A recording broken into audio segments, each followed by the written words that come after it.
केन्दुझर रे विश्व परिवेश दिवस स्थानीय संस्कृति भवन ठारे अति धूमधाम रे पालन हो जाइछि। एही कार्यक्रम रे केन्दुझर जिलार वनखंड अधिकारी एच.डी. धनराज, पाटना विधायक श्रीजुक्त अखिल चंद्र राय, आईएएस प्रोफेशनल पवन कुमार, राज्य प्रदूषण निमंत्रण बोर्ड ओडिशार आंचलिक अधिकारी प्रशांत कुमार कर, 14th battalion NCC colonel J S. Joshi, lieutenant colonel Mayur Khadke सम्मानित अतिथि भाव जोग देते।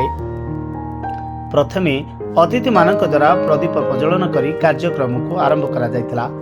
उपस्थित अतिथि माने प्लास्टिक प्रदूषण को किभଳି भाबरे रोका जाई परिबो से परे निज निजर वक्तव्य रखिथिले।